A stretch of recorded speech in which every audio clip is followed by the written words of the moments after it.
Hi, my name is Mary Biesinger, and I am here to share with you the next step of the Vanguard method, or one of the steps of the Vanguard method. Now, before now, you've heard about core and crust and how that's important, developing those strong cores and strong crusts. And then you've also been learning about the lenses and how beneficial it is to look at something from 4 lenses. It gives a connection, context. They can have all sorts of cool application. I'm going to put it in the context of the lenses. So now I want to show you something that's really, really cool. My 9-year-old was wondering why we did school the way we did at our house, because I use the Vanguard method in our home. And I also want a lot of agency in our home. I love agency. I love them being able to choose what they want to learn. And so what I've done on this board, and you can't see it very well right now, but we have a mesh of those 2 ideas. We have the core here, and we have the crust. We also have the 4 different lenses. Everything you want your child to learn can fall under the context of one of these 4 lenses, which is beautiful, because if you have your home set up like mine is, Monday we focus on leadership, Tuesday we focus on geoconquest, Wednesday we focus on Eureka, and Thursday, Friday we do imaginative arts. Now, in the Vanguard Youth Program, you might separate it more according to weeks. You might do 1 week leadership, 2nd week geoconquest, 3rd week Eureka, and 4th week imaginative arts. Some people like to combine the 2.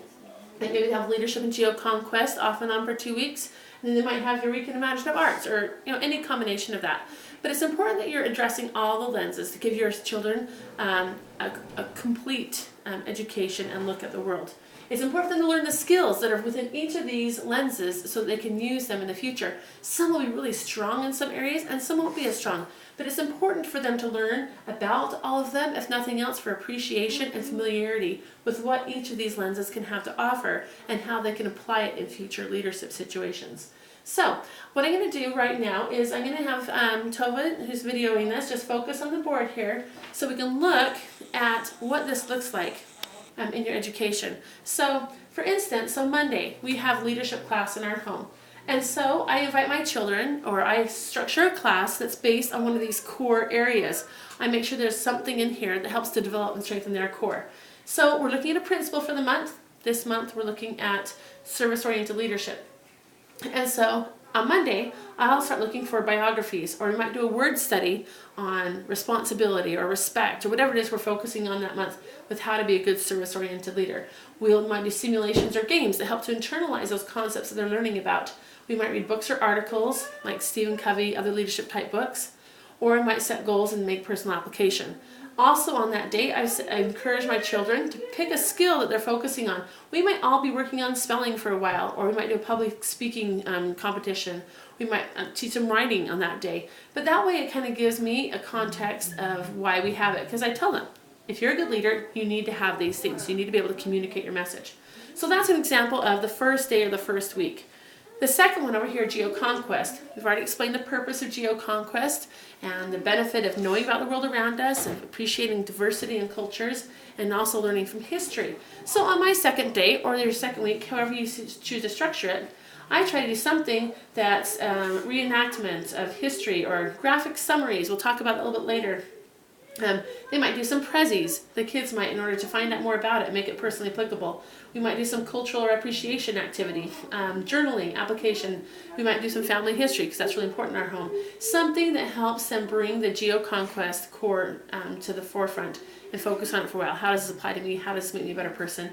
How does this apply to leadership, for example? We'll study examples in history of service-oriented leadership, or contrasts. So along that day, I also encourage them to do something in the crust area, develop a crust skill, like do some geography, facts, typing, map studies, language studies. These are all what I consider crust skills that are applicable to that lens. Let's go on here to the Eureka one now. Eureka is a fun week. It's our fun day. It's science and math. It's all about finding truth and making hypotheses and figuring things out, which of course is applicable in the realm of leadership. You're going to try things out in different scenarios. You're going to try to figure out things that work. So if you're talking about service-oriented leadership and responsibility, you might do an experiment, or you might look at different things that have to do with it.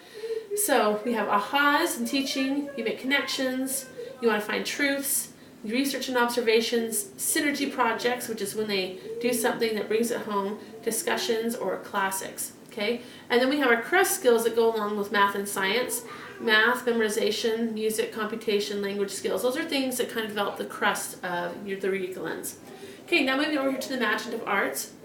Really awesome, incredible week. I like having it last because I feel like it kind of is a culmination of all the weeks. That's when we ask them to create something, show appreciation of some kind of artistic venue, application to themselves, do some kind of theater reenactment thing, working on the art projects together, music, appreciating art, doing art studies. Those are all core things that can change and shift their values if they use these correctly and properly. Along that same line in that week, for focusing on, or that day on imaginative arts, we might do some drawing lesson or a drawing project, writing skills, speaking sign language. I mean, really the list is endless of things you can do with these different things.